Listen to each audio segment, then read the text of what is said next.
Halo sahabat Indonesia, kita bertemu lagi dalam rubrik Hot News. Kali ini Hot News kita agak santai, kita di taman studio kita. Kita habis makan siang, jadi kita ngobrol-ngobrol Mas Andre dengan Mas Andre Wenas, dengan Pak Dwi Badarmanto.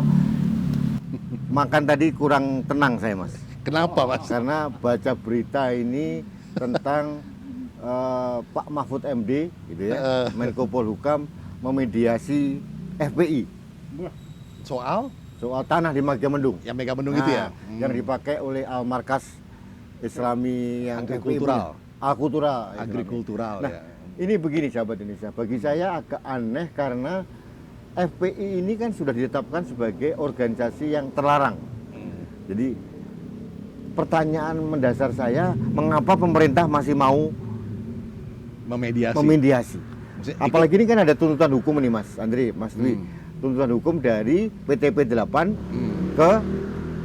kepada ini orang FPI ini dilaporkan ke Barreskrim karena penyerobotan tanah di Megamendung. Luasnya kalau nggak salah 90 hektar ya sekitar begitu ya. Gitu ya? Iya. Nah, dilaporkan karena penguasaan secara ilegal, tiba-tiba kelompok ini, FPI ini minta perlindungan negara. Justru itu, ini perspektifnya ada dua nih. Satu mengenai kepemilikan lahan Ilegalnya. yang punyanya PTPN atau BUMN ya. Nah, dan di atas lahan yang itu ada pesantrennya. Nah, kelihatannya kalau yang saya baca nih Mas Rudi, Mas Dwi, yang dicoba untuk dimediasi atau yang dipersoalkan oleh teman-teman FPI itu adalah soal pesantrennya. Jadi bukan soal tanahnya. Nah, ini ada dua hal yang berbeda nih. Begitu. Jadi kalau yang soal tanah saya itu dulu pernah memberikan opini begini. Memang saya setuju bahwa pesantren ini harus diselamatkan. Tapi harus ada audit terhadap kurikulum dari pesantren itu. Ya. Apakah pesantren nasionalis atau mengajarkan hal-hal yang radikalis seperti dilakukan oleh FPI selama ini gitu. FPI itu organisasi terlarang gitu ya, karena radikal dan sangat intoleran gitu. Nah, Kementerian Agama harus diberikan akses untuk mengaudit ini kurikulum. Apakah ada kurikulum yang intoleran? Nah, ini yang penting satu. Ini bukan masalah tanah ya. Kalau tanah bagi saya sudah 100% itu harus diselesaikan secara hukum. betul, itu saya Karena setuju. dia ilegal. Mas Dwi gimana yang soal tanahnya dulu nih? Kita ada dua perspektif nih. Mas Rudi, Mas Andre. Ini tanahnya kan tanah negara ya, punya PTPN ya. Iya. Iya Mas ya? Iya, negara PTPN 8. PTPN 8 kalau nggak salah itu. Yang mungkin secara sepihak dipergunakan oleh FPI. Ya. Di situ memang di dalamnya ada pesantren. Kalau saya kok melihatnya begini Mas, tidak peduli itu tanah negara, harus minggir itu. Toh PFI udah dibubarkan.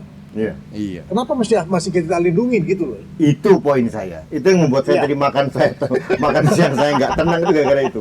Bagaimana organisasi yang sudah dilarang seorang Menko Polhukam memediasi. Nah, begitu keluar dari pertemuan orang-orang FPI ini, penasihat hukumnya belagu membuat press release seolah-olah ada indikasi PTP 8 akan mencabut tuntutannya. Nah, ini kan penyesatan ini. Dan saya agak bingung kepada pemerintah ini. Ya, Mohon maaf nih, kesannya jadi setengah hati gitu. Ya memang inilah yang kita mesti hati-hati, makanya Mas. Saya setuju bahwa hukum harus berjalan terus. Nah, memang kita kan tahu nih track record dari teman-teman FPI ini seringkali melakukan pembelokan isu. Belum ada respon resmi dari Menko Polhukam, belum ada respon resmi dari ini.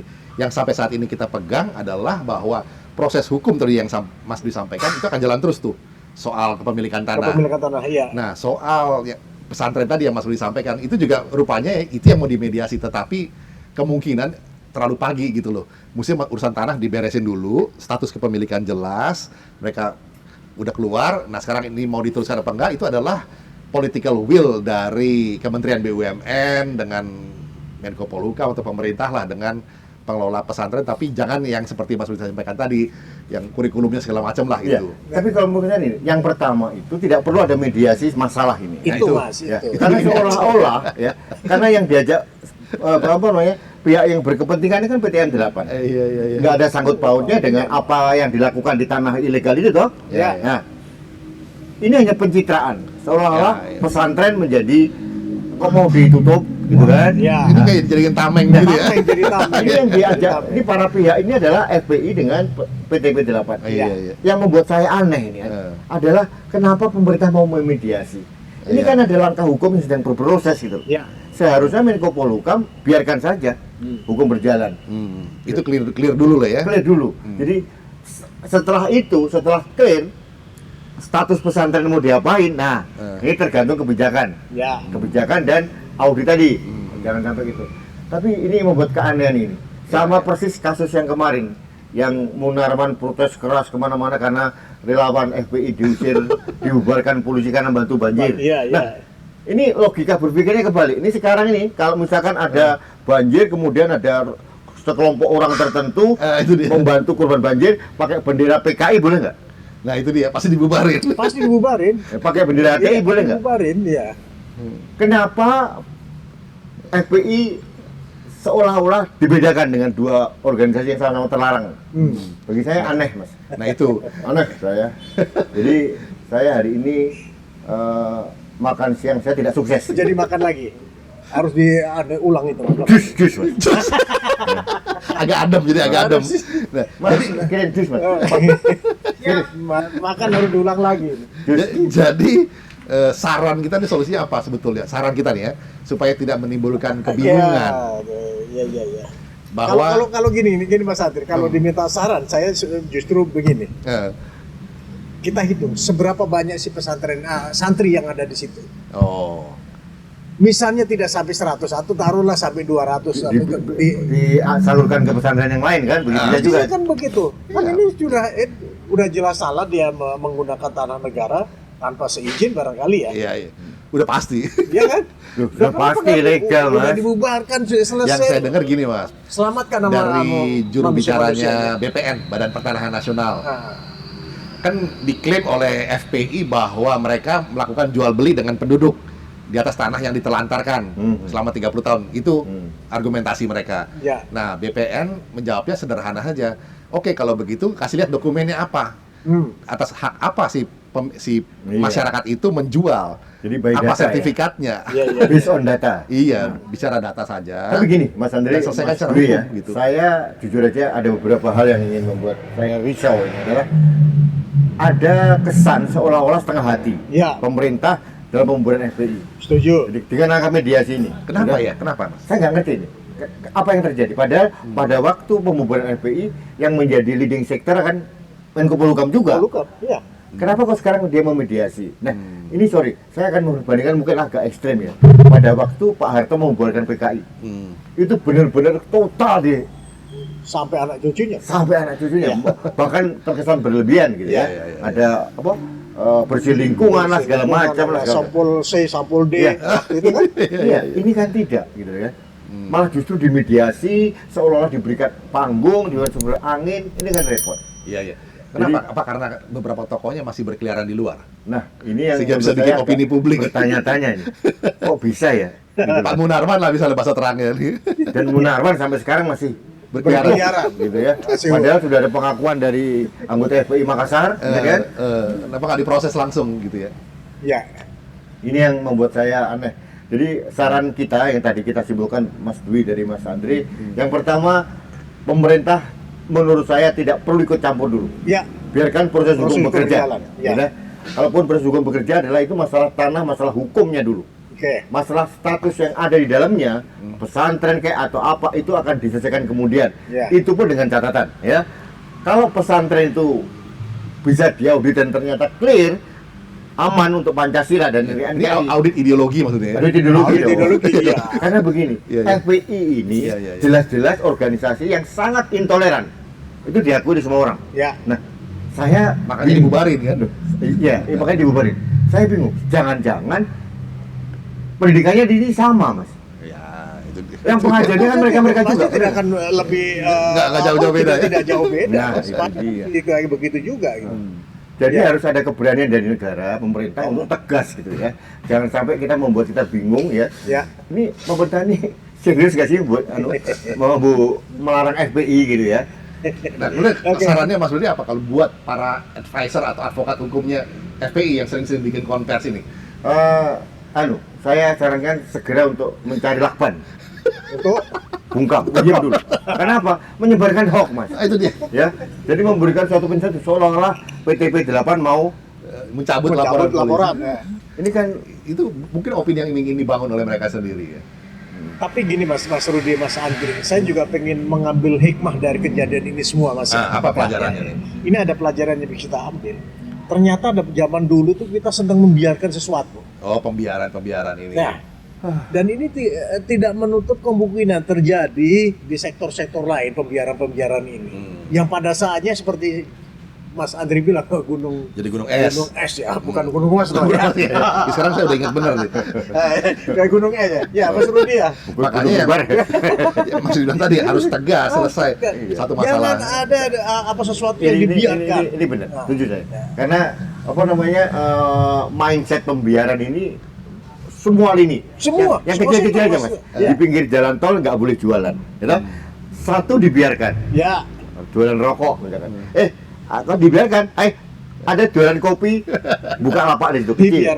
Dibiarkan lagi. Ada lagi jualan makanan gitu. Begitu sudah banyak. Ada yang preman yang minta-mintain duit. Ya, diamankan oleh preman itu. Tapi begitu dianggap mengganggu, dibersihkan, terjadi gejolak. Karena udah saling begitu mengikat, saling ngikat yang lindungin preman yang dapat duit itu. Karena bukan masalah yang mereka. Ini yang pertama ini pembiaran tadi. Iya. Sama dengan FPI. Ini kan sudah tahun 90 sekian, Mas. Iya. Penguasaan tanah itu.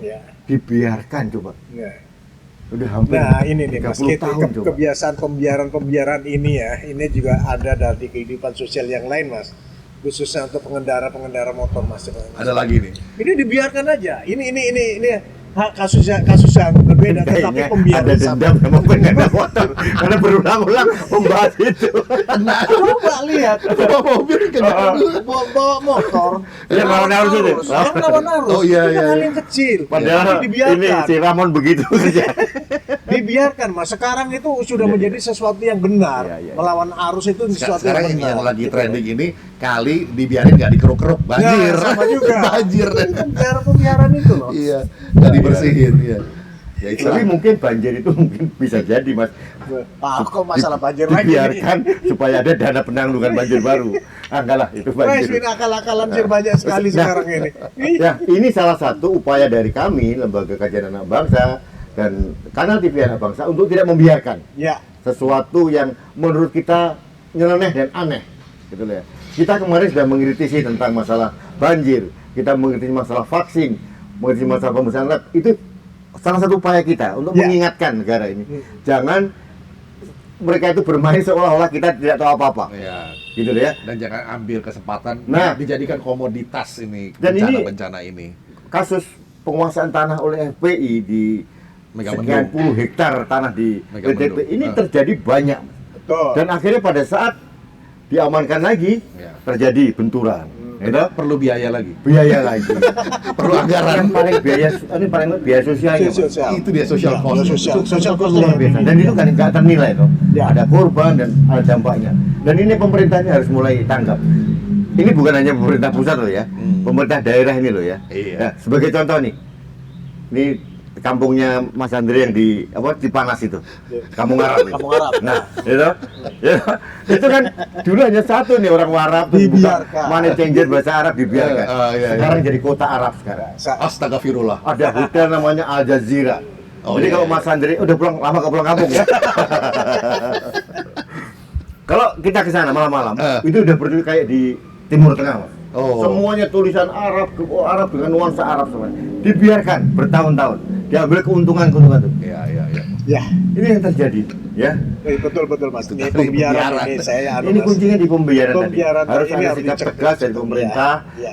dalam semua level, Mas ya. Nah, bukan Ini level. baru asetnya PTPN Mas. Belum aset institusi pemerintah yang lain loh Mas. Betul. Coba Mas. Gila. Dia ngeri kan ada struktur Kita ingat apa yang dikatakan Bu Sri Mulyani kan, aset negara ini harus diamankan dan dicatat di dalam pembukuan negara nih katanya. Iya. Ya, selama ini Kita agak lemah pembiaran. selama berapa puluh tahun di itu ya. Iya. Pencatatan Aset negara. aset negara. Akhirnya Sehingga banyak yang diklaim-klaim kayak dulu Iya. Bu Sri Mulyani bilang Senayan juga kan itu banyak dicaplok-caplok, akhirnya yang namanya dulu Hotel Hilton jadi Sultan sekarang itu dulu miliknya negara, nggak tahu sekarang kok bisa tiba-tiba jadi milik swasta. Pembiaran aja. Pokoknya asal dibiarkan 10 tahun kemudian Itu jadi hilang. masalah. Iya. Hotel Mulia Iya. sempat lah, tapi Iya. udah mulai diselamatkan katanya. Oke, poin kita jelas, kita punya kesepakatan bahwa kita agak jengah ya terhadap apa yang dilakukan oleh pemerintah ini. Iya. Iya. Yang pertama, mohon maaf ini bukan kita memberikan saran, justru Iya. mengingatkan bahwa FPI itu sudah dilarang gitu loh. Jadi kita sudah membantu menyuarakan, mengamplifikasi dari Iya. pemerintah Iya. bahwa FPI dilarang, sama dengan HTI, sama dengan PKI. PKI. Jadi sama tiga-tiganya ini. Jadi pada saat kita melihat ada upaya mediasi oleh pemerintah, itu menurut kita Jadi- janggal gitu loh. Hilang selera makan. Oh iya. Ini bahaya. Jadi ini harus kita Makanya hari ini agak kurus, makannya kurang bener Ya, tadi. kita udah semangat mengamplifikasi itu gitu ya. Iya. Tiba-tiba Pak belgendu, Mak bedunduk. betudu Cuma itu ada mediasi apa ini? mediasi. Jadi bereskan dulu masalah hukumnya, Iya. masalah political will untuk pesantren segala macam itu nanti setelah masalah hukum itu selesai dengan jelas. Ya, Saya kira itu ya. saya kira itu poinnya Mas Dewi. Ya ya setuju Mas. Ngomong- Pembiaran ngomong- jangan dibiarkan Ya. terus menerus. Ya oke, yang itu poin juga. Ini secara umum bahwa kita jangan pernah melakukan pembiaran lagi. Dan kadang-kadang memang pembiaran itu ada hidden agenda untuk pemanfaatan. Ya. Nah, Oke. ini yang sering terjadi nih Mas. Papua. Sudah. Udah panjang lagi Banyak nanti. banyak. Panjang lagi. Panjang lagi. Sampai besok kan selesai ini. Ini jus kita mana ini? Nggak selesai. Mana jus kita bos? Masih dibikin, ya udah. Baik sampai tidak sambil nunggu jus kita hentikan dulu pembicaraan kita. Nanti kita ngelantur kemana-mana. Intinya poin kita hari ini adalah kita agak sedikit menyesalkan mengapa pemerintah masih memberikan ruang untuk mediasi kepada FPI. Selayaknya menurut kami adalah biarlah proses hukum bekerja gitu loh. Pada saat sekarang ini FPI ini mempunyai tradisi yang sangat buruk. Pada saat dia dikasih panggung sedikit dia udah berkuar-kuar. Itu terbukti. Pada Ya. saat keluar dari tempat pertemuan dia udah berkuar-kuar bahwa PTPN akan mencabut Laporan polisi. lapor polisi dan sebagainya. Ini kan pembentukan opini yang menyesatkan gitu ya. Ya, itu Jadi, ya poinnya. saya kira itu ya, Ya. sahabat Indonesia. Mudah-mudahan Anda juga mempunyai kepedulian yang sama seperti kami, bahwa kalaupun menemui hal yang aneh harus kita suarakan. Bukan untuk siapa-siapa, adalah untuk menjaga NKRI, Negara Kesatuan Republik Indonesia. Terima kasih. Sampai bertemu lagi pada acara Hot News berikutnya. Ya lah.